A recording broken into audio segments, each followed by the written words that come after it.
મિત્રો આપણે સાબુદાણાની ખીચડી બનાવવાની છે। તો આ 1 કપ લીધા હતા મેં સાબુદાણા, બરાબર।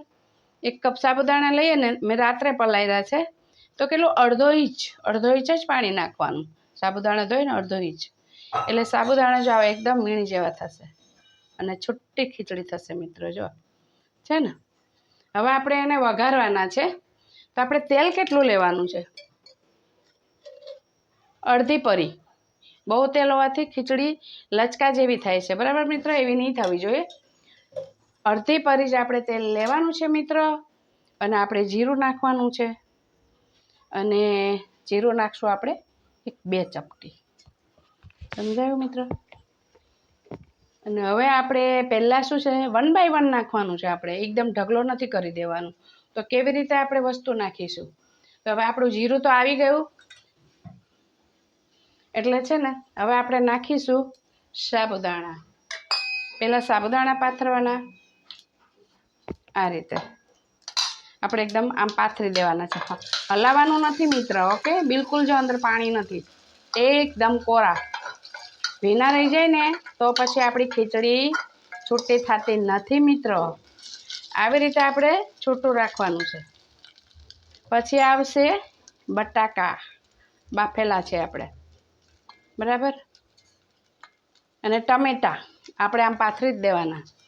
ટમેટું આપણે મોટો પીસ કરવાનો, એટલા માટે કોઈને ન ફાવે તો ખીચડી બની ગયા પછી આપણે કાઢી શકો, એટલા માટે। અને સાવ ટમેટું તમારે ન નાખવું હોય ને મિત્ર તો તમે લીંબુના 2 ટીપાં। હવે આવશે સિંગ, શેકીને આપણે વાટી લેવાની છે, બરાબર મિત્ર। અને હવે આવશે આપણે નમક, સિંધવ મીઠું લેવાનું છે, સ્વાદ અનુસાર મિત્રો આપણે સિંધવ મીઠું લેવાનું। અને હવે આવશે આપણે લાલ મરચું। મેં લાલ મરચાંમાં બનાવી છે મિત્રો, આપણે તમે લીલા મરચાંમાં પણ બનાવી શકો। મરચું આપણે એટલું નાખવાનું કે આપણે જે ઘરમાં ખાઈ શકતા હોય એટલું, બરાબર મિત્રો। એવું જરૂરી નથી કે તમે નાખો જ। અને થોડી આવતી જાતી નાખવાની હલ્દી મિત્રો, અને પછી 1 ચમચી નાખવાની છે મોરસ મિત્ર, બરાબર। ટમેટાં હોય એટલે આપણે મોરસ તો થોડી નાખવી જ પડે, નહીંતર પછી મજા ના આવે। એટલે 1 ચમચી આપણે મોરસ નાખીશું। અને પછી આપણે શું કરવાનું છે એ હું તમને 1 જ ચમચી મોરસ છે, બરાબર। કશું જ હલાવવાનું નહીં, એ ધ્યાન રાખજો ખાસ। તમે હલાવી નાખશો તો ખીચડી બેસી જશે। આપણે કેમ એની ઉપર ફીટ ઢાંકવાનું નહીં, એની ઉપર આપણે આ દૂધની જારી આવે ને મિત્ર, એ ઢાંકવાની છે। કેટલી વાર? 2 મિનિટ ધીમા ગેસે, ઓકે મિત્ર। મિત્ર આપણી ખીચડી થઈ ગઈ રેડી। આપણે જે 2 મિનિટ માટે રાખી હતી ને, 2 જ મિનિટ રાખવાની છે મિત્ર, વધારે નહીં। કારણ કે સાબુદાણા 2 મિનિટમાં સરસ રીતે બફાઈ જાય છે। આપણે સૌથી પહેલાં જ નાખ્યા હોય છે, બરાબર। એકદમ છૂટી થઈ। સિંગદાણા તો પાકેલા હોય, આપણે શેકીને નાખ્યા હોય છે મિત્ર। અને બટેકા પણ બાફેલા હોય છે, એટલે આપણે કંઈ બહુ પકાવવાની જરૂર નહીં હોતી। ખીચડીમાં ખાલી મસાલો ભેરવવાનો હોય એટલા માટે આપણે કરવાની હોય છે।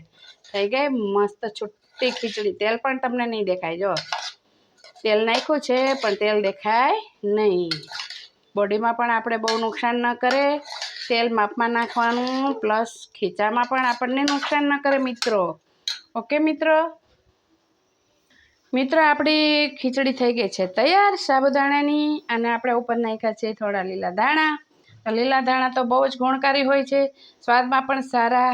અને આપણે આંખના નંબર પણ નથી આવવા દેતા એટલા ઠંડા પણ, બરાબર ને। આપણી સ્કિન પણ મસ્ત કરે છે, આપણા વાળ ઉતરતા હોય તો ના ઉતરે, આંખનો તેજ વધે છે, બ્લડના ટકાવારી વધે છે। ધાણાની અંદર આ તત્વ છે અંદર, એટલે આ નુકસાનકારક નથી। ટમેટું આપણે મોટું રાખ્યું છે, ન ફાવે તો તમે કાઢી નાખો છો। ઘણાને થોડુંક બાફેલું ટમેટું મોઢામાં આવે તો નથી ભાવતું, કેમ કે મને ખુદને નહીં ભાવતું, એટલે મિત્રો કદાચ બની શકે તમને પણ ન ભાવતું હોય તો કાઢી નાખવાનું।